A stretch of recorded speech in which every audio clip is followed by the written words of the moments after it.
നമസ്കാരം. ഞാൻ തേനീച്ചയെക്കുറിച്ച് ചില കാര്യങ്ങൾ പറഞ്ഞു തരാം നിങ്ങൾക്ക്. എല്ലാ ആഴ്ചയിലും തേനീച്ചയുടെ പെട്ടിയുടെ അടിപ്പലക ക്ലീൻ ആക്കണം.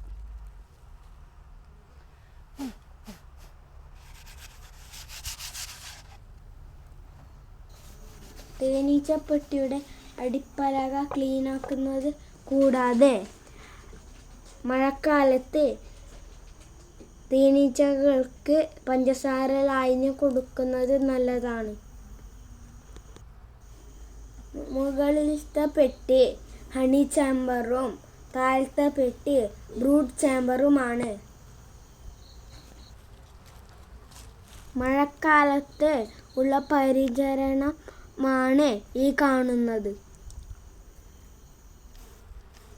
ഈ കാണുന്ന ബോട്ടിലിലാണ് പഞ്ചസാര ലായനി മഴക്കാലത്ത് ഒഴിച്ചു കൊടുക്കുന്നത്.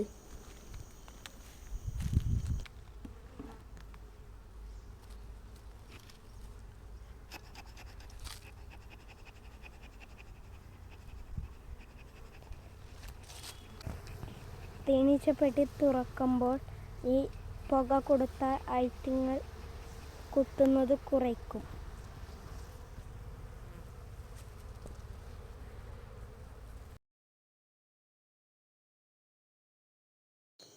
കൈ ചൂണ്ടിക്കാണിക്കുന്ന ഈ വലിയ ഈച്ചയാണ് റാണീച്ച.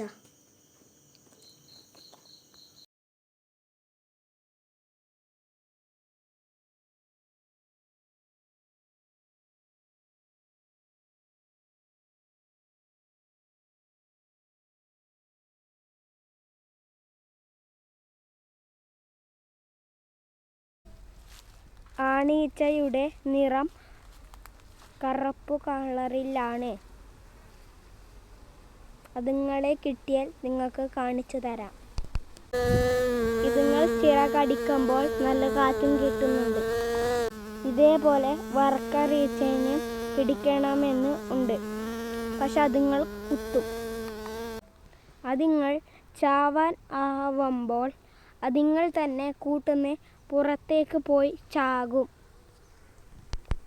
എനിക്ക് തേനീച്ചയുടെ ഒരു കുത്ത് കിട്ടി.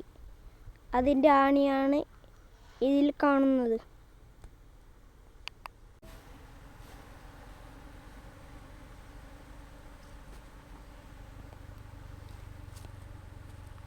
ഇപ്പോൾ ഈ ആണീച്ചയുടെ മുട്ട നശിപ്പിക്കാൻ പോകുകയാണ്.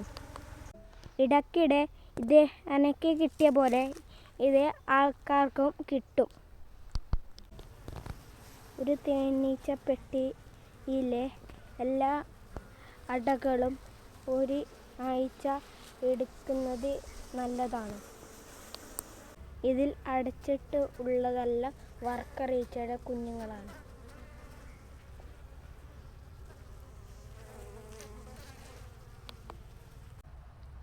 നിങ്ങൾക്ക് ഞാൻ തേനീച്ചയെ നശിപ്പിക്കുന്ന ഒരു കൊളാൻ എന്ന് പറഞ്ഞൊരു ഇതിനെ കാണിച്ചു തരാം. അതിൻ്റെ ലാർവയാണ് ഈ പരന്നു പോകുന്നത്. എൻ്റെ ഈ കുഞ്ഞു വീഡിയോ എല്ലാവർക്കും മനസ്സിലായിട്ടുണ്ടാവും എന്ന് എനിക്ക് തോന്നുന്നു. അതിനിടയ്ക്കൊരു കാര്യം വിട്ടുപോയി പറയാൻ. ആടില്ല ലൈക്ക് ബട്ടൺ ഒന്ന് പ്രസ് ചെയ്ത് നീല കളറാക്കാൻ മറക്കരുത്. Bye bye.